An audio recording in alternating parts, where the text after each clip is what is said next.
Au TEP à tous, les amis. Vous savez, les États-Unis sont en train de faire pression pour signer des accords militaires avec le Niger. Les États-Unis ont suspendu l'aide au Niger. Vous voyez, ils suspendent l'aide au Niger. La loi américaine dit que quand vous reconnaissez qu'il y a eu un coup d'État, eh bien, vous n'avez pas le droit de faire la coopération, d'avoir une coopération militaire et économique avec ce pays. Ils reconnaissent qu'il y a eu un coup d'État, ils suspendent l'aide et ils gardent leur base militaire. Maintenant, ils veulent avoir des accords de sécurité. Depuis qu'ils ont vu que le Niger s'est tourné vers la Russie, ils cherchent maintenant à revenir pour reprendre, pour casser cette relation. En fait, la seule chose que les États-Unis sont en train de vouloir chercher, c'est de casser le lien entre le Niger et la Russie, la Chine et tous les autres pays. Ils pensaient que lorsqu'ils vont suspendre la coopération économique, eh bien, le Niger va trembler. Non. Le Burkina Faso a subi ça, il n'a pas tremblé. Le Mali a subi ça, il n'a pas tremblé. Donc le Niger aussi s'en fiche éperdument. De toutes les façons, il ne nous aide pas. Il nous pille.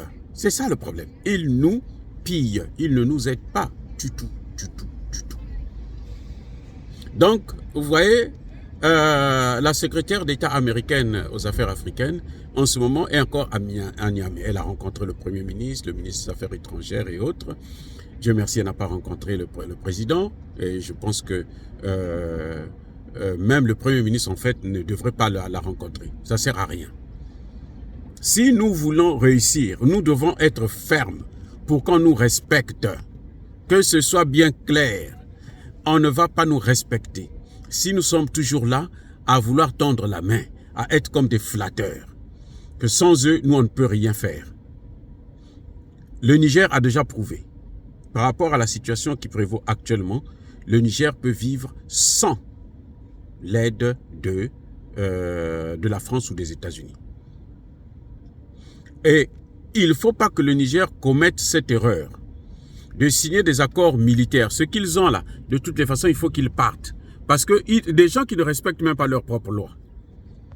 Puisque la base militaire ne devrait plus être là.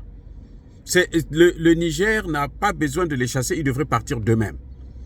Mais ce que vous voyez là, c'est une violation de la loi américaine. Voilà ce qui se passe. Si les gens violent leur propre loi, ben alors imaginez ce qu'ils vont faire de nos lois ou des accords qu'on peut signer avec eux.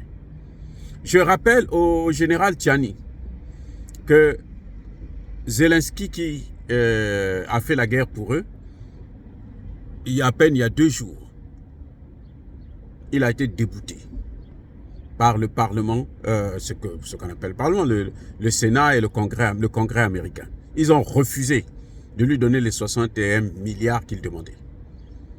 Zelensky, qui a perdu toute son armée pour eux, pour faire une guerre par procuration contre la Russie. Alors combien de fois vous, Nigériens, qu'est-ce que vous leur apportez? Sinon que eux, ils ont beaucoup à prendre chez vous. Voilà. Donc, soyons sérieux. Je pense que moi, ce que je souhaite vraiment, que ces pays-là, de l'AES, puissent aller très vite dans le processus de la construction des États, de la Fédération des États du Sahel. Qu'ils aient leur monnaie et qu'ils créent un marché commun dans la sous-région. Voilà ce qu'il y a à faire. Ce n'est pas l'aide américaine. L'aide américaine, mais attendez, on est soi-disant indépendant depuis combien d'années? Ça fait plus de 60 ans. Nous suivons seulement les États-Unis, l'OTAN, la France et autres. On n'a jamais vu le bout du tunnel. On ne s'en sort pas du tout. Zéro. On n'a rien. On n'a rien. On est au point mort.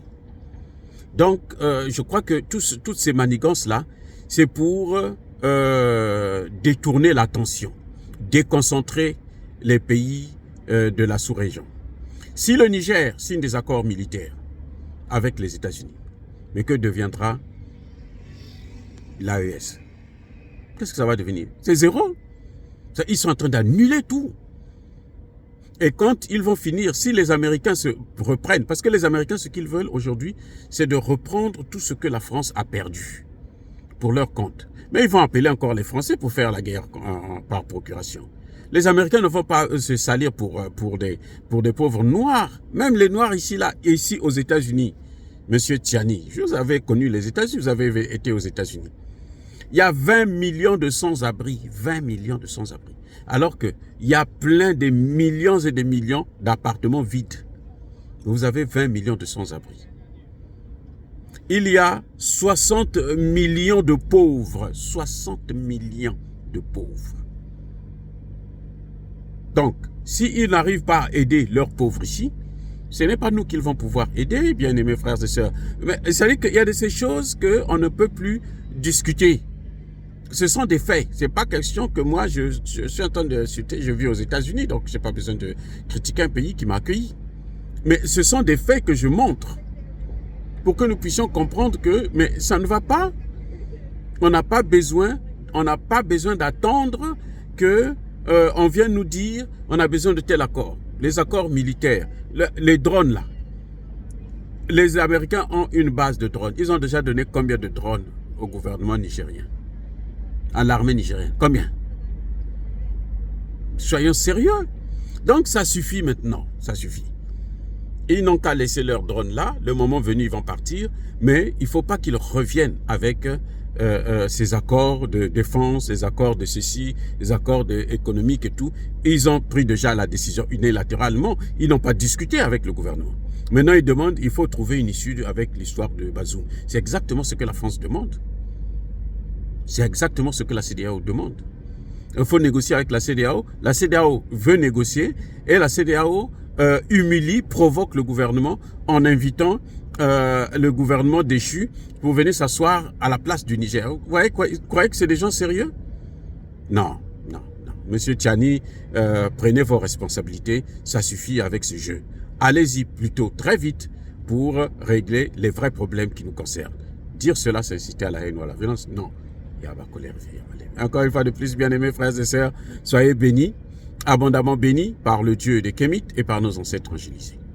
Mais que tous ceux qui persécutent le continent africain le pillent et le déstabilisent, qu'ils soient noirs, blancs, chinois, arabes, indiens, juifs ou qui qu'ils soient punis, maudits, foudroyés, neutralisés, écrasés, effacés par ce Dieu des Kémites et par nos ancêtres angélisés. Vive l'Afrique éternelle, j'ai dit et j'assume.